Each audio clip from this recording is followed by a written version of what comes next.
12 லட்சம் ரூபான்றது வந்து ஒரு நல்ல விஷயம் தான். ஆனா அந்த ஜிஎஸ்டி அப்படிங்கிறது வந்து ஒரு பெரிய பிரச்சனையா இருக்கு. இந்தியாவிலே ஃபர்ஸ்ட் டைம் ஃளைட் விசிட் ஹெலிகாப்டர்லங்க. நம்ம Manju groups in blue spot 3.0 grand லான்ச்ல சான்ஸ் group presents startup singer co-presented by Zoho powered by Sangeeta Gadgets. Watch every Sunday from 11:30 AM on Star Vijay TV and Hotstar. Visit India's first underwater tunnel aquarium at VGP Marine Kingdom, Chennai. PAN number, TAN number, TDS, TCS நீங்க இப்போ ஒரு car வாங்க போனீங்கன்னா அதுல ஒரு 1% அவங்க extra வாங்கிடுவாங்க உங்ககிட்ட இருந்து. அது உங்களுக்கு திரும்ப தெரியாது இல்ல. அது வந்து டாக்ஸ் கலெக்டட் அட் சோர்ஸ்னு சொல்லுவாங்க. அவங்க அதை வந்து உங்க சார்பா வந்து அவங்க கட்டுவாங்க. அப்புறம் இந்த அட்வான்ஸ் டாக்ஸ்லாம் எதுக்கு? நீங்க ஒரு 10 பேருக்கு ஆளுக்கு 100 ரூபாய் கொடுக்கணும்னு வச்சுங்களேன், எல்லாருக்கும் 90 ரூபாய் தான் நீங்க கொடுக்கணும். மீதி 10 ரூபாய் நீங்க கவர்மெண்ட் கட்டணும், டிடிஎஸ். அதே போல நீங்க ஒரு 10 பேர்கிட்ட இருந்து உங்களுக்கு 100 ரூபாய் வரணும்னு வச்சுங்களேன், 90 ரூபாய் தான் வரும் உங்களுக்கு. கோல்ட் ரேட் கம்மியாகாதா? மறைமுகமா இந்த பட்ஜெட் ஒரு நல்ல பட்ஜெட்டா இருந்து இது நம்முடைய பொருளாதாரத்தை மேல் நோக்கி கொண்டு போச்சுனால் நம்முடைய கரன்சி வந்து அப்ரிஷியேட் ஆகும். அப்ப நம்ம கரன்சி அப்ரிஷியேட் ஆச்சுனால் தங்கத்தோட விலை கொஞ்சம் குறையும். இந்த ஹவுசிங் லோன்ஸ்ல வந்துட்டு ஏதாவது எக்ஸம்ஷன் இருக்குங்களா சார்? இந்த பிஜேபி அரசாங்கம் வந்ததுக்கு அப்புறம் அதுக்கு பாதகங்கள் தான் நிறைய பண்ணிருக்காங்க. ரொம்ப மோசமான விஷயம் என்னன்னா, நீங்க ஒரு வீடு வாங்குறீங்க, வீடு வாங்குறது வந்து ஒரு 20 லட்சம் ரூபாய்க்கு வாங்குறீங்கன்னு வச்சுப்போம். ஆனா 20 லட்சம் ரூபாய் உங்க கையில இருக்காது. நீங்க 5 லட்சம் தான் முதலீடு பண்ணிருப்பீங்க, மீதி 15 லட்சம் பேங்க்ல லோன் வாங்கியிருப்பீங்க. நீங்க வீடு வாங்கினது 20 லட்சம் தான், அந்த கடனை வாங்கிட்டு அதுக்கு வட்டி ஒரு 10 லட்சம் கட்டிருப்பீங்க. ஆக மொத்தம் உங்க பேக்கெட்ல இருந்து 30 லட்சம் போயிருக்கும். அந்த வீட்டை நீங்க 10 வருஷம் நீங்க 30 லட்சத்துக்கு வித்தீங்கன்னாக்கா உங்களுக்கு லாபமே கிடையாது. ஏன்னா உங்க கையை விட்டே 30 லட்சம் கொடுத்துருக்கீங்க. ஆனா நீங்க வாங்கினது 20 லட்சம், இப்ப நீங்க விற்கிறது 30 லட்சம். அந்த 10 லட்சம் ரூபாய்க்கு நீங்க கேபிட்டல் கெயின் டாக்ஸ் பே பண்ணுங்கன்னு சொல்றாங்க. நீங்க வேலை செய்றீங்க, ஒரு வீடு வாங்கிட்டீங்க இஎம்ஐல, மாசம் சம்பளத்துல இருந்து நிறைய வட்டி கட்டிட்டீங்க. ஏதோ ஒரு காரணத்துல திடீர்னு வேலை போயிடுச்சு, வேற வழி இல்லை, சரி இந்த வீட்டை வித்தாலாவது ஏதோ கொஞ்சம் காசு வரும், நம்ம பழகலாம்னாக்கா அது கேபிட்டல் கெயின் டாக்ஸ் கேட்கறாங்க. நிறைய எக்ஸம்ஷன் நம்ம பார்க்க முடியுது. அதுல முக்கியமா வந்து இந்த 2 வீடு வச்சிருக்கவங்களுக்கு பெனிஃபிட் இருக்கு அப்படின்னு சொல்றாங்க சார். அதுல ஒரு கிளாரிட்டி இல்ல. அது குறித்து சில விஷயங்கள் பகிர முடியுமா சார்? அதாவதுங்க, 2 வீடு வச்சுங்கிறது இப்போ அனௌன்ஸ் பண்ணிருக்கிறதுல ஒன்றும் பெருசா பெனிஃபிட் கிடையாது இல்லைங்களா? நீங்க ஒரு வீடு வச்சிருக்கிறீங்கன்னா அந்த ஒரு வீட்டுக்கு வந்து நீங்க வந்து பே பண்ற இன்ட்ரெஸ்ட் பிரின்சிபலுக்கு ஏடிசில சேர்ந்த ஒரு கிட்டத்தட்ட ஒரு 3.5 லட்சம் உங்களுக்கு வந்து டாக்ஸ் பெனிஃபிட் இருந்தது. இப்போ நீங்க இன்னொரு வீடு வாங்குறீங்க, 2வது வீடு வாங்குறீங்க. அந்த 2வது வீடு வாங்குறதுக்கு நீங்க வந்து முன்னாடி வந்து நீங்க எவ்வளவு இன்ட்ரெஸ்ட் பே பண்ண வேண்டியது பேங்க்குக்கு, அந்த பே பண்ற இன்ட்ரெஸ்ட் எல்லாம் நீங்க செலவு கணக்குல எழுதலாம். செலவு கணக்குல எழுதிட்டீங்கன்னா உங்களுடைய வருமானம் குறைஞ்சிரும், டாக்ஸும் குறைஞ்சிரும். ஆனா இந்த பிஜேபி அரசாங்கம் வந்த உடனே என்ன பண்ணாங்க, அதெல்லாம் கிடையாது. இந்த ஒரே ஒரு வீட்டுக்கு மட்டும்தான் உங்களுக்கு டாக்ஸ் எக்ஸம்ஷன். 2வது வீட்டுக்கெல்லாம் வந்து அந்த இன்ட்ரெஸ்ட் எல்லாம் கூட நீங்க இது பண்ண முடியாது அப்படின்னு சொல்லிட்டாங்க. அது வந்து ஒண்ணு. 2வது, நீங்க வந்து சென்னையில வேலை செய்றீங்க, ஏதோ ஒரு காரணத்தினால உங்க கணவர் வந்து பெங்களூர்ல வேலை செய்யறாரு அப்படின்னும் போது உங்களுக்கு சென்னையிலயும் ஒரு வீடு தேவைப்படுது, பெங்களூர்லயும் ஒரு வீடு தேவைப்படுது. சோ அப்ப நீங்க வந்து 2 வீடு வாங்கிடுறீங்க. ஆனா அரசாங்கத்தை பொறுத்த வரைக்கும் நீங்க வந்து ஒரு வீடு தான் நீங்க வாங்கலாம். 2வது வீட்டுக்கு அவங்க என்ன பண்ணுவாங்க, அந்த 2வது வீடு வந்து நீங்க வந்து முதலீட்டுக்காக வாங்கியிருக்கிறீங்க, முதல் வீட்டுல நீங்க வசிக்கிறீங்கன்னு நாங்க கணக்கு எடுத்துப்போம், 2வது வீட்டை நீங்க வாடகைக்கு விட்டுருக்கிறீங்க அப்படின்னு அதுக்கு ஒரு வாடகை வந்திருக்கும், அந்த வாடகைக்கு நீங்க வருமான வரி கட்டுங்கன்னு கேட்பாங்க. ஆனா உண்மை நிலவரம் என்னன்னா, நீங்க அதை வாடகையே வாங்கல. ஏன்னா நீங்க சென்னையில வேலை செய்றீங்க, நீங்க இந்த வீட்டுல இருக்கிறீங்க, உங்க கணவர் பெங்களூர்ல வேலை செய்யறாரு, அவர் அந்த வீட்டுல இருக்கிறாரு. ஆனா இருந்தாலும் அதெல்லாம் இன்கம் டாக்ஸ் போட்டுக்க மாட்டாங்க. ஒரு வீடு தாங்க உங்களுக்கு, இன்னொரு வீடு வந்து நீங்க வாடகைக்கு விட்டுருப்பீங்க, வாடகைக்கு விடலனாலும் பரவாயில்ல, அதுக்கு ஒரு வாடகை கணக்கு பண்ணி அந்த வாடகைக்கு நீங்க இன்கம் டாக்ஸ் பே பண்ணணும்னு சொல்லுவாங்க. இப்போ அதை வந்து எடுத்திருக்கிறாங்க. ஒரு குடும்பம் வந்து ஒரு வீட்டுக்கு பதில் 2 வீடு வச்சிருக்கலாம் அப்படின்னு சொல்லி இருக்கிறாங்க. அந்த வாடகை நோஷனல் ரெண்டல் இன்கம் காமிச்சு அதுக்கு டாக்ஸ் கலெக்ட் பண்ணுவாங்க. அது இப்ப இல்ல, அவ்வளவுதான். அது வந்து ஒரு பெரிய பெனிஃபிட்னு சொல்ல முடியாது. ஏன்னா இந்த மாதிரி வந்து ஒரு கணவனும் மனைவியும் வெவ்வேறு ஊர்ல வெவ்வேறு வீட்டுல வசிக்கிறது வந்து ரொம்ப குறைவு தான். இதுல இன்னொரு விஷயம் என்னன்னா, ஹவுஸ் ரெண்ட் அலவன்ஸ்ல வந்து டிடிஎஸ் வந்து 2.4 lakhsல இருந்து 6 lakhs அப்படின்னு சொல்லி இன்க்ரீஸ் பண்ணிருக்கிறதா நான் பார்க்க முடியுது. இது எந்த வகையில வந்துட்டு பெனிஃபிட்டா இருக்கும் சார்? இது வந்து ஹவுஸ் ரெண்ட் அலவன்ஸ் அப்படிங்கிறது வந்து வாடகை கொடுக்கறவங்களுக்கு பெனிஃபிட்டா இருக்குமா, வாடகை வசூலிக்கிறவங்களுக்கு பெனிஃபிட்டா இருக்குமா அப்படின்ற ஒரு சந்தேகம் இங்க வருது. அரசாங்கம் எந்த கொள்கை எடுத்துன்னு வந்தாலும் அது இப்போ வாடகை கொடுக்குறவங்களுக்கும் பெனிஃபிட் இருக்காது, வாங்குறவங்களுக்கும் பெனிஃபிட் இருக்காது, கவர்மெண்ட்டுக்கு தான் பெனிஃபிட்டா இருக்கும். ஸோ இது என்னன்னா வந்து, நான் வந்து வீடு வாடகைக்கு கொடுக்குறேன், நீங்க வாடகைக்கு வரீங்கன்னு சொன்னா நீங்க மொத்த வாடகையும் எனக்கு நேரடியாக கொடுக்க கூடாது. அதுல வந்து டிடிஎஸ்ன்னு சொல்லுவாங்க. அந்த டிடிஎஸ் பிடிச்சிக்கின்னு மீதி தான் எங்கிட்ட கொடுக்கணும். அந்த டிடிஎஸ் நீங்க கவர்மெண்ட்டுக்கு நேரா கட்டிடணும். அதுதான் வந்து முன்ன வந்து 20,000 ரூபாய் வரைக்கும் அது இல்லாம இருந்தது. இப்ப அது 50,000 ரூபாய் வரைக்கும் கொண்டு வந்திருக்கிறாங்க. ஆனா எனக்கு தெரிஞ்சு இப்ப பெரும்பாலான சிட்டிஸ்ல பாத்தீங்கன்னா 50,000 ரூபாய்க்கு மேலதான் வாடகை இருக்குது. அதுல என்ன பிரச்சனை வரும் குடுக்குறாங்கிறதே நீங்க சொல்றப்ப எங்களுக்கு சந்தேகமா தான் இருக்கு. பட் இந்த லா படி பார்த்தா நீங்க சொல்றதுதான் ஃபாலோ பண்ணணும். ஆமா, அதுல என்ன ஒரு நடைமுறை சிக்கல்கள் தான் நிறைய. இப்போ நீங்க எனக்கு வந்து 50,000 ரூபாய் வாடகை கொடுக்குறீங்கன்னா ஒரு 5,000 ரூபாய் டிடிஎஸ் பிடிச்சிக்கின்னு 45,000 என்கிட்ட கொடுத்துட்டு அந்த 5,000 நீங்க கவர்மெண்ட் கட்டணும். அதுல நடைமுறை சிக்கல் என்னன்னாக்கா அந்த 5,000 ரூபாய் நீங்க எப்படி அரசாங்கத்துக்கு பே பண்ணுவீங்க அது உங்களுக்கு தெரியாது. அதுக்கு நீங்க பேன் நம்பர்னு ஒண்ணு வச்சிருக்கீங்க இல்லையா இன்கம் டாக்ஸுக்கு, அதே பேன் நம்பர் மாதிரி டேன் நம்பர்னு ஒண்ணு இருக்குது, டாக்ஸ் அட்மினிஸ்ட்ரேஷன் நம்பர்னு. அந்த நம்பர் நீங்க அப்ளை பண்ணி வாங்கணும். அதுக்கப்புறம் அதை வந்து நீங்க வந்து அவங்க போர்ட்டல்ல போய் பே பண்ணணும். சோ அதெல்லாம் வந்து ஒரு நடுத்தர மக்களுக்கு நம்ம வேலையை தான் செய்யணும். இதுக்காக நீங்க இப்போ ஒரு ஆடிட்டர் கிட்ட போய் கேட்டீங்கன்னா அதுக்கு அவங்க காசு கேட்பாங்க. இந்த மாதிரி நடைமுறை சிக்கல்கள் வந்து நிறைய இருக்கு. ஏன்னா நம்மளுடைய எல்லா பேன் கார்டு எல்லாம் வாங்கிக்கணும் தான் எல்லாமே செய்யறாங்க. அப்ப ஏன் வந்து அந்த பேன் கார்டு இருக்குது, நீங்க இப்ப வாடகை கொடுக்கறதா நீங்க அங்க கணக்கு அமைக்கிறீங்க, டாக்ஸ் கட்ட தான் போறோம். ஒரு வெளிநாடுகள்லாம் பாத்தீங்கன்னா இந்தியா அப்படின்னாலே இது வந்து ஒரு டாக்ஸ் டெரரிசம் கண்ட்ரி அப்படின்னு தான் நினைக்கிறாங்க. வரிவிகள்லாம் வந்து இப்போ ஓரளவு பரவாயில்ல ஒன்றும், அதாவது இப்போ 12 லட்சம் ரூபான்றது வந்து ஒரு நல்ல விஷயம் தான், அதெல்லாம் ஓரளவு குறை சொல்ல முடியாது. ஆனா இருந்தாலும் இந்த நடைமுறை சிக்கல்கள் PAN number, TAN number, TDS, TCS, நீங்க இப்போ ஒரு கார் வாங்க போனீங்கன்னா அதுல ஒரு 1% அவங்க எக்ஸ்ட்ரா வாங்கிடுவாங்க உங்ககிட்ட இருந்து. அது உங்களுக்கு திரும்ப தெரியாது இல்லை, அது வந்து டாக்ஸ் கலெக்டட் அட் சோர்ஸ்னு சொல்லுவாங்க. அவங்க அதை வந்து உங்க சார்பா வந்து அவங்க கட்டுவாங்க. அப்புறம் இந்த அட்வான்ஸ் டாக்ஸ்லாம் எதுக்கு, நம்ம சம்பளம் வாங்குறோம் 12 மாதம். நான் வந்து சிங்கப்பூர் ரொம்ப நாள் வேலை செஞ்சீங்க, அங்கெல்லாம் இந்த டிடிஎஸ் கிடையாது, டிசிஎஸ் கிடையாது, இந்த அட்வான்ஸ் டாக்ஸ் கிடையாது இல்லைங்களா. ஜனவரி மாசத்துல இருந்து டிசம்பர் மாசம் வரைக்கும் நான் வேலை செய்வேன்.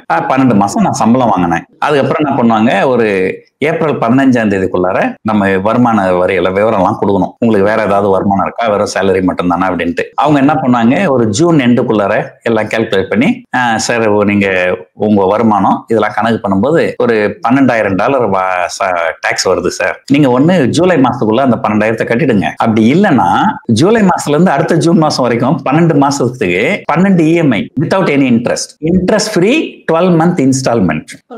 அதுதான் நாங்க டாக்ஸ் பே பண்ணுவோம் சிங்கப்பூர்ல. இப்ப இங்க வந்து என்னன்னா வந்து இப்போ நம்மளே ஒரு வியாபாரம் பண்றோம்னு வச்சுங்களேன், இந்த வியாபாரத்துல நம்ம பல பேருக்கு காசு கொடுக்க வேண்டி வரும், பல பேர்கிட்ட வந்து நம்ம காசு வாங்க வேண்டி வரும்.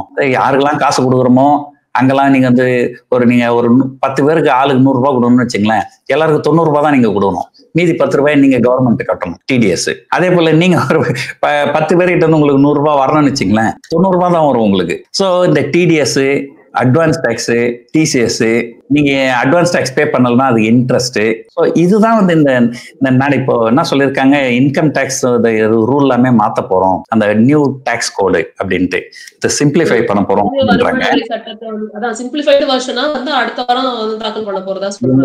டாக்ஸே கூட இன்னும் கொஞ்சம் கூட வாங்கிட்டு போலாம், தப்பு இல்லை. ஆனா இந்த டிசிஎஸ், டிடிஎஸ், அட்வான்ஸ் டாக்ஸ் இதெல்லாம் விட்டுட்டாங்கன்னா அந்த தொழில் பண்றவங்க நிம்மதியா தொழிலை பண்ணலாம், லாபம் வரட்டும். லாபம் வந்து நாங்கெல்லாம் வந்து பங்குச்சந்தையில இருக்கிறோம், பங்குச்சந்தையில வர்த்தகம் பண்றோம். முதல் 3 மாசம் எங்களுக்கு நல்ல வருமானம் வரும், அதை பேஸ் பண்ணி நம்ம வந்து அட்வான்ஸ் டாக்ஸ் பே பண்ணிடுறோம். அடுத்த 3 மாசத்துல லாஸ் வரலாம் இல்லையா, அப்ப நம்ம கட்டின டாக்ஸ் வீணா தானே போச்சு. அப்புறம் நம்ம 1 வருஷம் வெயிட் பண்ணி அதுக்கப்புறம் நம்ம டாக்ஸ் ரிட்டர்ன் ஃபைல் பண்ணி அதுக்கப்புறம் சார் எங்களுக்கு முதல் 3 மாசம் வந்து லாபம் வந்தது, பணத்தை கட்டிட்டேன், இப்ப எனக்கு நஷ்டமாயி போச்சு, அந்த பணத்தை திருப்பி கொடுங்கன்னு கேட்கணும்.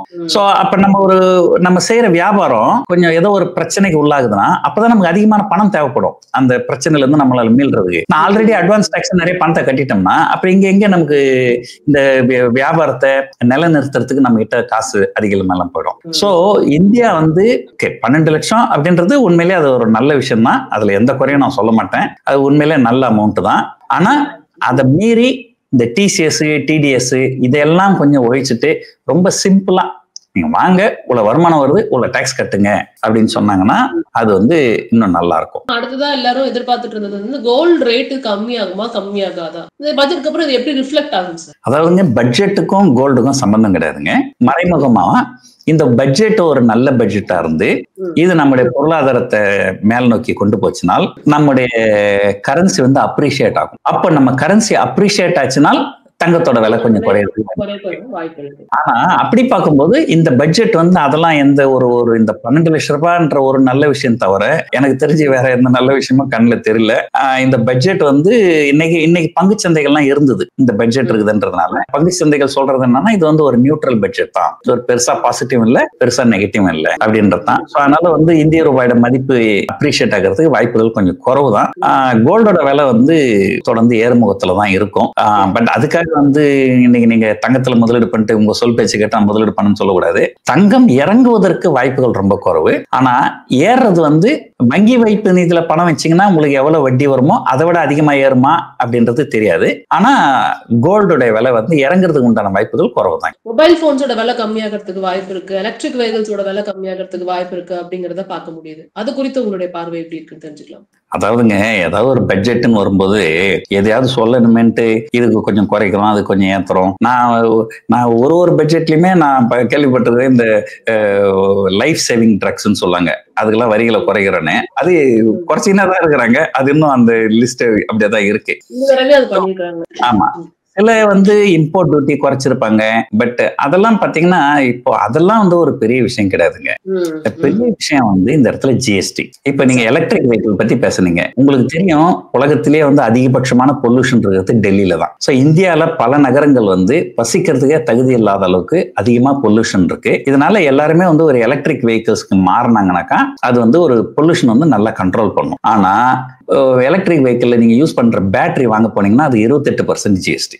சோ இப்ப பிரச்சனை வந்து ஒரு இம்போர்ட் டியூட்டி வந்து கொஞ்சம் குறைக்கிறதுனால ஒன்றும் பெருசா இதை எடுப்பதில்ல இல்லைங்களா, அது வந்து இம்போர்ட் பண்ற காம்போனன்ட்ஸுக்கு. ஆனா அந்த ஜிஎஸ்டி அப்படிங்கிறது வந்து ஒரு பெரிய பிரச்சனையா இருக்கு.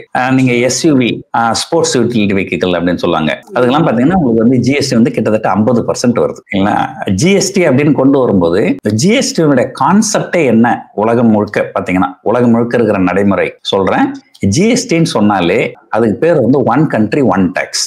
இப்போ நான் துபாயில இருக்கிறேன். துபாயில வந்து எந்த பொருள் வாங்கினாலுமே 5% ஜிஎஸ்டி. இதுக்கு 5%, அதுக்கு 10%, இதுக்கு அப்படிலாம் கிடையாது. ஒரே டாக்ஸ் தான் 5%. ஆனா இந்த ஊர்ல வந்து அதை ஜிஎஸ்டின்னு சொல்ல மாட்டாங்க, அதை வேட்னு சொல்லுவாங்க, வேல்யூ ஆடட் டாக்ஸ்னு சொல்லுவாங்க. அதே போல சிங்கப்பூர்ல பாத்தீங்கன்னா ஜிஎஸ்டி வந்து 9%. எந்த பொருள் வாங்கினாலும் 9% தான். சோ அது வந்து மாறுதலும் கிடையாது. சோ ஏதோ சில பேசிக் இது உணவுப் பொருட்கள், அரிசி அந்த மாதிரி இதெல்லாம் வந்து ஜிஎஸ்டி இருக்காதுன்னு சொல்லுவாங்க. ஒன்னு 0 டாக்ஸ் இருக்கும், அது இருந்தா வெறும் 9% தான் ஒரே டாக்ஸ். ஆனா இந்தியால பாத்தீங்கன்னா ஜிஎஸ்டி ஒன் கண்ட்ரி ஒன் டாக்ஸ்னு கொண்டு வந்துட்டு இங்க 0, 5, 12, 18, 28, 28 பிளஸ் 17, 28 பிளஸ் 22. சோ இந்த ஜிஎஸ்டி தான் இந்த இடத்துல இருக்கிற மெயின் பெயின் பாயிண்ட். இப்போ வந்து இந்தியா அப்படிங்கிறது பாத்தீங்கன்னாங்க ஒரு எல்லாரும் பணக்காரர்கள் கிடையாது, பெரிய வருமானம் கிடையாது. அதனால வந்து இந்தியாவை பாத்தீங்கன்னா பிரைஸ் சென்சிட்டிவ் மார்க்கெட்னு சொல்லுவாங்க இல்லைங்களா. பிரைஸ் அதிகமா இருந்தா பொருட்களை விற்க முடியாது, வாங்க மாட்டாங்க.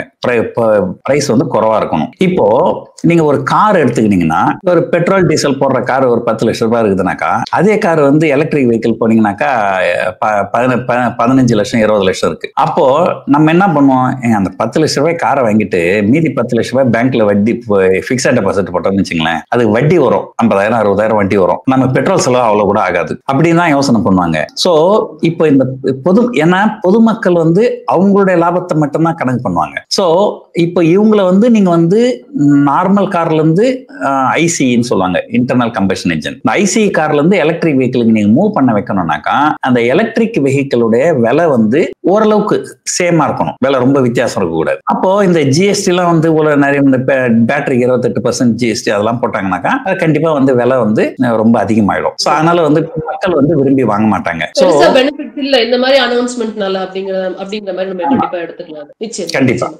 இப்போ இந்த ஹவுசிங் லோன்ஸ்ல வந்துட்டு ஏதாவது எக்ஸம்ஷன் இருக்குங்களா சார்? ஏன்னா அதுவுமே இங்க பெரிதும் எதிர்பார்க்கப்படுற ஒரு விஷயம் ஒவ்வொரு பட்ஜெட்லயுமே. சோ அது சம்பந்தமா ஏதாவது தகவல்கள் இருக்கா? இல்ல, ஹவுசிங் லோன் பொறுத்த வரைக்கும் எதுவுமே அவங்க பண்ணல.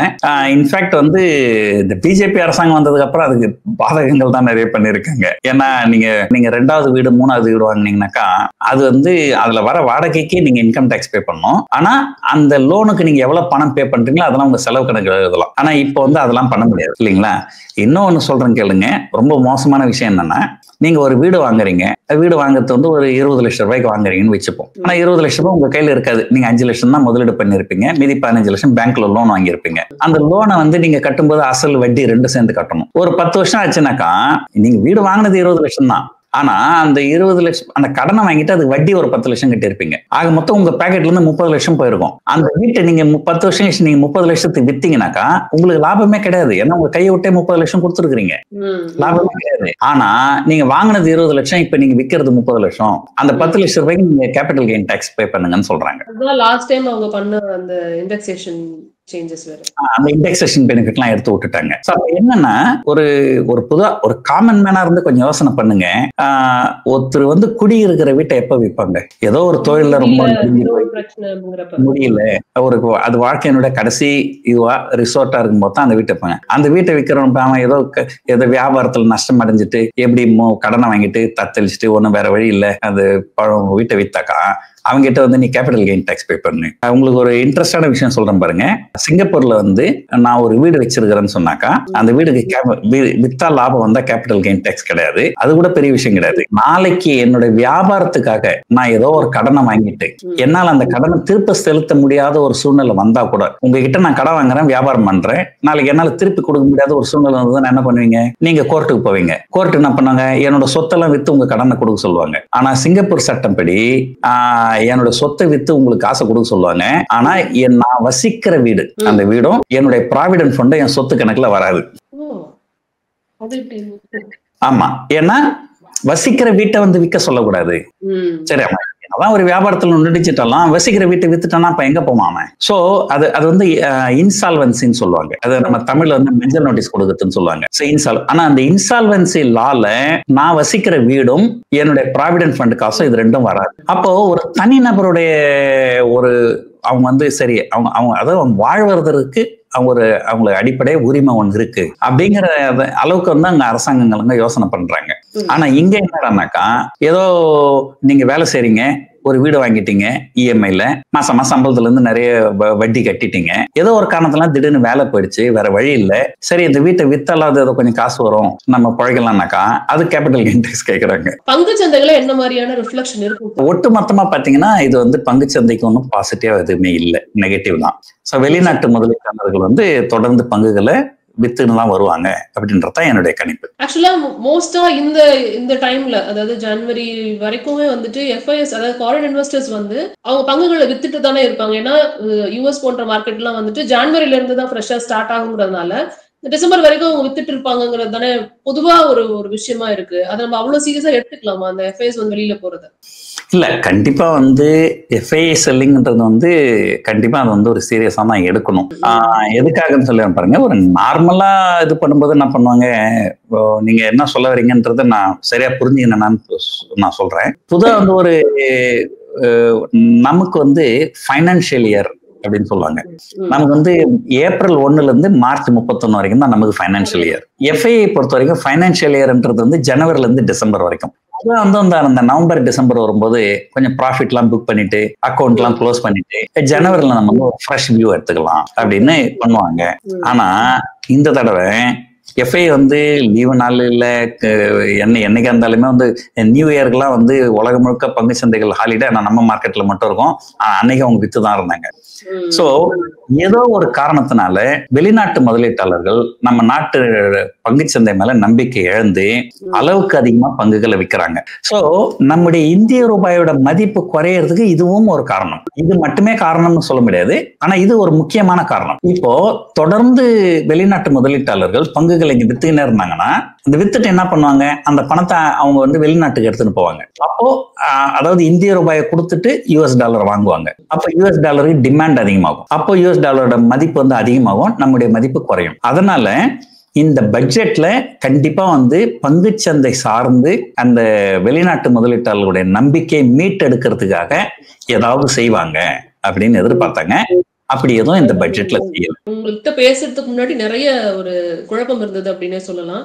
அது எல்லாத்தையும் நீங்க அழகா கிளியர் பண்ணிருக்கீங்க அப்படிங்கறதா இந்த நேர்காணலோட முடிவுல பார்க்க முடியுது. உங்க நேரத்துக்கு ரொம்ப நன்றி சார். Thank you so much.